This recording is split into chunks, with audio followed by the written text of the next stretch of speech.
Bonsoir à tous et bienvenue. La mission conjointe de la CEDEAO, de l'Union africaine et des Nations unies arrive à son terme. Après 4 jours en Côte d'Ivoire, quel bilan de sa visite à Abidjan? Son rapport dans ce journal. L'élection présidentielle doit se tenir à bonne date avec les 4 candidats validés par le Conseil constitutionnel. Le révérend Ediemou monte au créneau ce mercredi. Il appelle l'opposition à reprendre toute sa place dans le jeu électoral. Et puis la première école primaire d'excellence ouvre ses portes demain. Une œuvre de la première dame pour nos futurs leaders ivoiriens.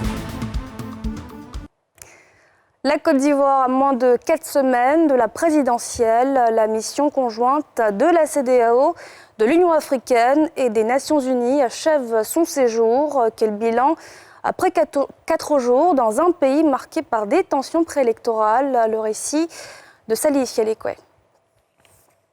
Des émissaires de 3 organisations internationales, à savoir la Communauté économique des États de l'Afrique de l'Ouest, CEDEAO, l'Union africaine et les Nations unies, étaient à Abidjan depuis dimanche dernier dans le cadre d'une diplomatie préventive en prélude à la prochaine présidentielle d'octobre 2020, objet de toutes les attentions.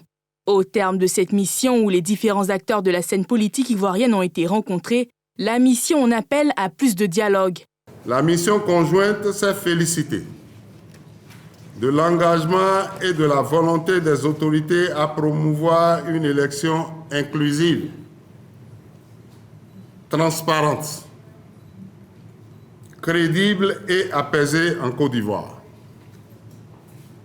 Elle s'est également félicitée des progrès réalisés dans la préparation des différents volets techniques pour une élection présidentielle dont les résultats seraient acceptés par tous. La mission conjointe a exprimé sa vive préoccupation quant à l'absence de confiance entre les acteurs politiques ivoiriens. Elle a condamné fermement les actes de violence et les discours de haine au relents communautaires qui se sont malheureusement invités dans le champ de la compétition politique et qui sont susceptibles d'impacter négativement les progrès réalisés jusqu'à ce jour dans le pays. La mission conjointe a encouragé la commission électorale indépendante à poursuivre les rencontres envisagées avec les différents candidats pour trouver des solutions aux questions en suspens. La mission conjointe a invité l'ensemble des parties prenantes à favoriser le dialogue et à s'engager pour l'organisation et la tenue d'une élection crédible, transparente, inclusive, respectueuse des droits de l'homme et qui tient compte aussi des mesures barrières pour contenir la propagation de la pandémie à la Covid-19. Les Ivoiriens sont appelés aux urnes le 31 octobre prochain. Une partie de l'opposition ivoirienne réclame des réformes des institutions impliquées dans ce processus électoral. Et puis, le pasteur Ediemou invite les candidats à Finguessan et Henri Konan Bédié à reprendre leur place dans la compétition électorale pour préserver les acquis de paix et de cohésion sociale. Leur implication est indéniable, selon le révérend qui était face à la presse ce mercredi matin. Pierre Dipomélin, Mathurin Badé. Vêtu de sa soutane blanche, l'air grave, le révérend pasteur Ediemou Blain-Jacob s'est voulu direct. Il faut tenir les élections à bonne date avec les 4 candidats validés par le Conseil constitutionnel pour éviter à la Côte d'Ivoire des éventuels troubles sociaux. Il a appelé Bédié et Afi à reprendre leur place dans le jeu électoral. Nous, on est venu dire, puisque vous avez accepté jusqu'à aller déposer vos papiers, pourquoi maintenant vous refusez? Ça, c'est dans la logique, ce n'est pas bon. Et comme nous avons la paix, faites un sacrifice de penser à demain, car d'autres ont fait le sacrifice pour vous. Ce qui veut que l'opposition, il n'y a pas d'élection, et on va faire quoi? On va faire cette élection sans Ouattara. C'est pas possible. Ces calculs-là, comment on connaît ça? Ça n'est jamais arrivé nulle part. Nulle part ailleurs, ça n'est jamais arrivé encore. Par conséquent, il est bon que nous parlons de notre pays, la paix qu'au fond doit laisser. C'est au fond qu'a fait la Côte d'Ivoire. La religion paix. Non, il est bon qu'on soit religieux pour pratiquer la religion paix. À l'approche des échéances électorales du 31 octobre, l'opposition continue de réclamer un report des élections présidentielles. Une mission de la CEDEAO, de l'UA et de l'ONU a rencontré toutes les parties prenantes du processus électoral dans le cadre d'une diplomatie préventive. Pour rappel, la campagne présidentielle démarre le 15 octobre prochain. Aussi à quelques jours de l'ouverture de la campagne pour l'élection du président de la République, l'ANCI, comme toute chaîne de radio ou de télévision, est soumise par l'AAK à certaines règles d'équité dans le traitement de l'information. Ces règles ont été précisées au Sénat ce matin par le président de la Haute Autorité de la Communication Audiovisuelle, et c'est en présence de Nedja Eja et Fulgence Kissédou. Pour sa 9e session parlementaire de l'année, c'est maître René Bourgoin, président de la Haute Autorité de la Commission audiovisuelle, qu'il a plu au Sénat d'inviter. Durant 2 heures, face aux 63 sénateurs présents, il s'est prononcé sur les dispositions prises pour la régulation des médias audiovisuels quant à l'élection présidentielle à venir. Pendant la période de la campagne électorale, les candidats retenus ont un accès égal de pluralisme et d'équilibre de l'information par les médias audiovisuels de service public. Les médias privés désireux de couvrir cette période de campagne devront s'astreindre aux restrictions fixées par la AAK. En cas de non-respect, les sanctions pourront aller de l'interpellation au retrait de l'agrément. La régularisation du contenu des réseaux sociaux, quant à elle, reste une question épineuse à résoudre. Nous sommes dans un domaine qui ne concerne pas la communication audiovisuelle, mais qui concerne les télécommunications. Il faut renforcer les dispositifs juridiques, dire clairement quelle institution s'occupe de ces réseaux sociaux. Pour l'instant, les choses ne sont pas tout à fait évidentes. Le secteur audiovisuel actuel en Côte d'Ivoire, c'est 8 chaînes de télévision, dont 4 privées, 277 radios et 52 web TV. Après le président de la AAK, ce sera au tour du président de la commission électorale indépendante d'être reçu demain par le Sénat, en prélude à la présidentielle du 31 octobre. Cette réunion se tiendra à la salle de conférence. Les commerçants des quincailleries le long du boulevard du Gabon à Koumassi avaient décidé d'ouvrir de force ce mercredi leur magasin fermé par la mairie de Koumassi depuis 9 mois. Mais le sitting prévu à cet effet n'a finalement pas eu lieu pour, disent-ils, donner la chance aux négociations. Pour rappel, ces magasins sont fermés suite à la volonté de la municipalité de réorganiser les activités de la commune. Pierre Dipomélin, Tanguy Conan. Koumassi, boulevard du Gabon. Forte présence des forces de l'ordre à Oussabogou très tôt ce matin. Les commerçants de quincaillerie de ce secteur, qui disent être privés de leurs activités depuis janvier 2020, sont venus reprendre leurs magasins fermés par les autorités municipales sans raison valable, selon leur porte-parole. Intimidés par les forces de l'ordre déployées sur les lieux, ils lèvent le sitting prévu à cet effet pour donner une chance aux négociations. Depuis le 31 janvier 2020, le maire Cissé Bagongo a fermé près de 341 magasins dans le quartier Aoussabougou. Sans raison valable, je dis très bien sans raison valable.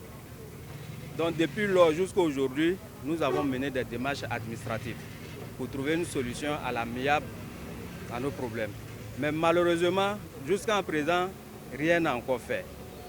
C'est à ce titre que nous avons projeté un sitting aujourd'hui et nous avons été approchés non seulement par les religieux, le ministère du Commerce, le ministère de l'Administration pour échanger pour qu'on puisse trouver une solution idoine. Il nous est demandé ce soir de suspendre le sitting et la réouverture de nos magasins par nous-mêmes. Donc nous avons pris acte Nous avons demandé aux commerçants de se calmer pour que vraiment nous donnons la chance encore à la négociation pour qu'on puisse trouver une solution à l'amiable. Nous interpellons l'autorité le plus compétente pour que ce problème puisse prendre fin. 9 mois d'inactivité, ce n'est pas normal. Pour les autorités de la mairie, la fermeture de ces magasins fait suite à un arrêté du maire qui réorganise les activités commerciales dans la commune. Le maire a décidé de mettre les commerces, de les placer de façon thématique dans la commune. Nous avons décidé donc de délocaliser les quincailleries pour les mettre ensemble sur le boulevard Antananarivo. Curieusement, ils ne veulent pas aller ouvrir les magasins sous prétexte qu'ils ont duré dans le quartier Aoussabou. Ces genres d'activités ne peuvent pas se faire sur ces boulevards que nous voulons transformer, donner un autre visage à ces boulevards-là. C'est tout simple. Il y a des commerces qui vont s'installer là-bas. Il y a des gens qui veulent faire des restaurants, qui veulent faire des cafés, qui veulent ouvrir des cabinets dentaires, etc. C'est un autre Koumassi que nous sommes en train de bâtir. Pour trouver des magasins de quincaillerie à Koumassi, il faut se rendre ici, au boulevard Antananarivo. C'est le site dédié. Plusieurs commerçants déplacés sont réinstallés ou en cours d'installation. Pour le conseiller municipal, cette action n'est pas dirigée contre une communauté. Les commerçants ont été reçus à la mairie ici. 95% des commerçants qui font la quincaillerie à Oussabou sont les ressortissants du Niger. On n'a rien contre eux. La preuve, la bourse de bois, vous êtes des journalistes. Vous savez que 99% des vendeurs de bois aujourd'hui en Côte d'Ivoire, c'est les Haoussa. Mais ils ont été les premiers à être casés à Koumassi. La mairie ne trie pas, la mairie gère toutes les populations, quelles que soient. Nous avons une population diverse. Nous avons la responsabilité de gérer la commune dans sa diversité. La réorganisation de la commune de Koumassi par le déguerpissement et le recasement des acteurs économiques crée beaucoup de désagréments. Les victimes déplorent des mesures d'accompagnement insuffisantes. Pour les autorités municipales, il s'agit des sacrifices à consentir pour accéder aux rêves du Koumassi nouveau. C'est la toute première école primaire d'excellence de la Côte d'Ivoire. Elle ouvre officiellement ses portes demain à la découverte du groupe scolaire d'Abobo, une œuvre de la première dame ivoirienne à travers sa fondation Children of Africa, une école gratuite offrant tout le confort nécessaire à nos futurs leaders ivoiriens. Timé Danger, Aruna Zeba. Abobo, Cocotteret, sort de l'anonymat. Des rues désormais bien dressées et bitumées, mais aussi et surtout cet établissement, le groupe scolaire Children of Africa, un lieu du savoir flambant neuf, cadeau de la première dame Dominique Ouattara à la commune du nord d'Abidjan, l'une des plus peuplées du pays. Cette enseignante découvre ce matin ses classes. Le cadre enchanteur l'émerveille.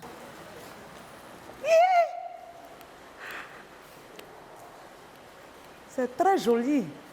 Une très belle école, une belle classe. Une salle de classe sélectionnée en coin et équipée d'outils didactiques, une première dans la carrière de l'institutrice. Ici, c'est les casiers pour les enfants, pour ranger leurs effets. Où j'étais là, vraiment, je n'avais pas cet endroit-là. Je n'avais pas ce coin. Le tableau de météo, tout ceci, je faisais tout ceci à la main où j'étais. Et ici, tout est déjà sur le mur pour moi. Anciennement en poste au groupe Wantoué d'Abobo, elle est l'une des recrues du sélectif appel à candidature des enseignants.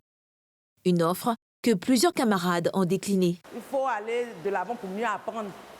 Donc c'est pour cela que j'ai voulu postuler. Et puis, pour moi, c'est un challenge, quoi. Comme elle, cet instituteur en charge de la classe de CM2 a affronté l'épreuve du recrutement. Il dit ne pas redouter la rigueur et l'excellence. Quand j'ai parlé de cela aux autres collègues, on m'a appelé, on dit je vais aller postuler. Ils m'ont dit mais là-bas vraiment c'est pas facile, tu n'auras même pas de temps pour t'occuper de toi-même. J'aime relever les défis. Là où on dit il y a les défis, je préfère aller pour tenter ma chance aussi. Cet autre collègue qui va tenir la classe de CP1B vient de l'intérieur du pays, précisément de Sirasso. Il est l'un de ceux qui ont osé compétir. L'amour du travail bien fait parce que au plus profond de moi, je me suis toujours fixé comme objectif d'être parmi les meilleurs enseignants et aussi d'être dans la meilleure école. Et Dieu merci, grâce à Madame la Première Dame, nous avons une première école publique d'excellence, disons, de Côte d'Ivoire. À quelques heures de la rentrée officielle, le conseiller pédagogique dit être stimulé par la compétition. Quand tu as eu l'habitude de faire ton travail, aucun challenge ne doit pouvoir t'effrayer. Il faut toujours oser, il faut aller plus loin. Admis tous au concours d'entrée, 700 élèves composent la première promotion du groupe scolaire. Parmi eux, ces apprenants en classe de CM2B. Ils sont impatients de recevoir les premiers cours. L'école est jolie, il y a des bibliothèques, des chants de musique, on peut faire tout ce qu'on veut, il y a des cantines, c'est très bon. Ici, c'est une école d'excellence. On a des toilettes propres, des lavabos et une cantine et une bibliothèque. Ce major de sa promotion à l'école Saint-Michel du Docuy, que nous retrouvons en famille, a hâte de se battre pour être le meilleur élève de son nouveau groupe scolaire. Pour sa mère, un rêve longtemps caressé se réalise. Cet autre parent ne dit pas le contraire. Vraiment, c'était un rêve parce qu'on n'avait pas pensé à ça.